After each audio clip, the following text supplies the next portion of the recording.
Welcome to Fruit Snacks, a weekday podcast that covers big ideas about the Christian worldview in a bite-sized format.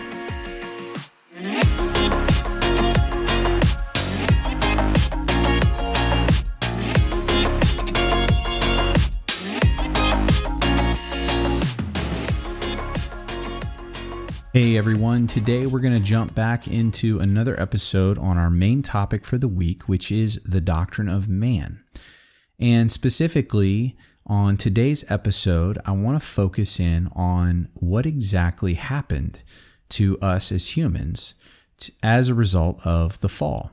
What is it about us that is different? And what about our status as image bearers? Because Genesis says very clearly that people are created in the image of God. And that is a status that is unique to humans, according to the Bible, meaning that because we are created in God's image, humans are not only unique in all of creation, but they have a value and a position within creation that is just not afforded to other members of the physical creation that God made. And so the question is, how exactly does that work? What was the image originally?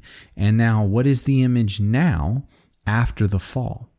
So if you scour through biblical scholarship, if you read commentaries on Genesis and on other passages, you're basically going to encounter three different views about what exactly happened to the image of God in the fall and what kind of fallout or consequences we're looking at today as a result of the fall.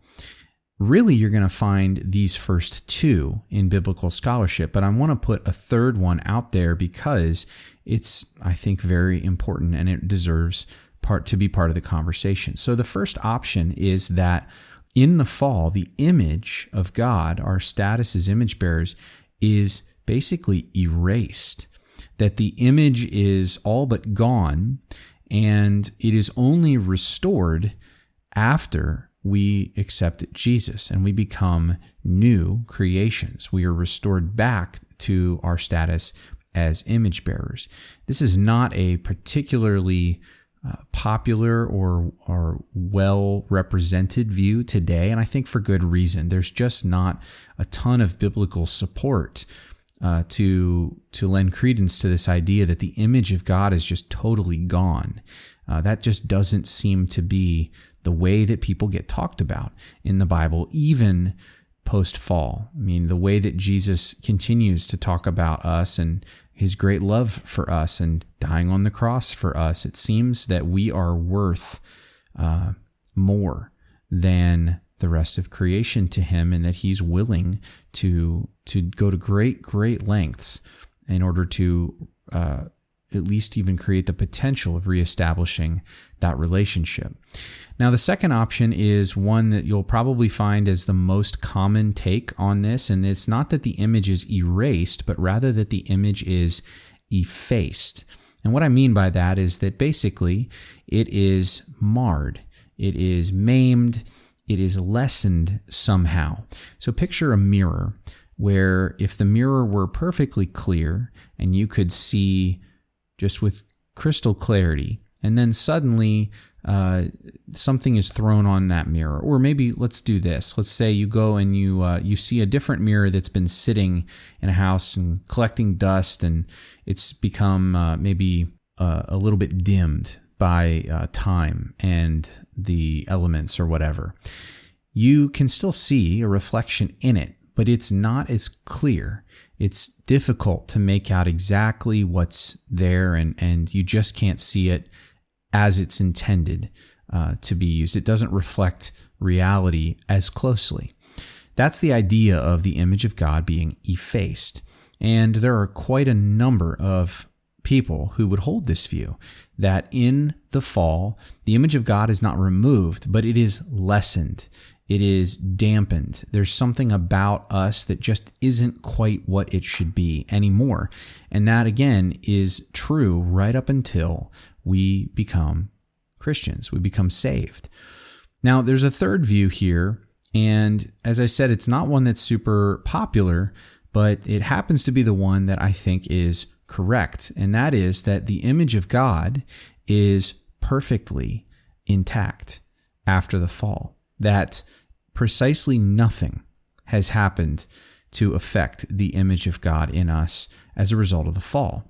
Now you might be thinking, wait, Steve, something obviously changed because it had to, right? We have a sin nature and all these other things, right? Well, this might be a little bit of review. I think we may have covered this in past podcasts, but a long time ago. So I want us to think for a minute about what it means to bear the image of God. What does it mean to be an image bearer? Well, there are a few things that it can't mean, even though it often gets associated with these things. Any capacity that you or I have, any ability, any feature of our humanity cannot be what the image of God is.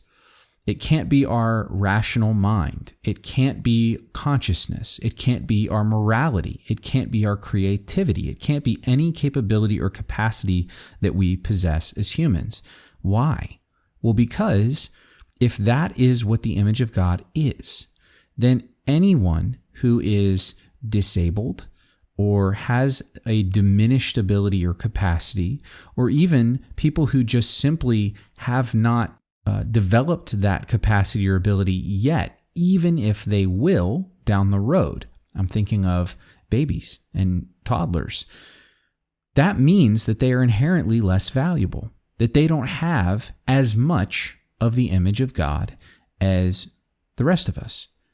That just doesn't seem right. If anything, the Bible would affirm that those who are deficient somehow in their physical or mental capabilities are just as valuable to God, maybe even more so, because of the way that Jesus treats such people. Jesus does not overlook the poor, the sick, the disabled, the infirm, the blind, the deaf. He heals them. He restores them. He goes out of his way to interact with them, including children. That the kingdom of God is made up of such as these, as Jesus says.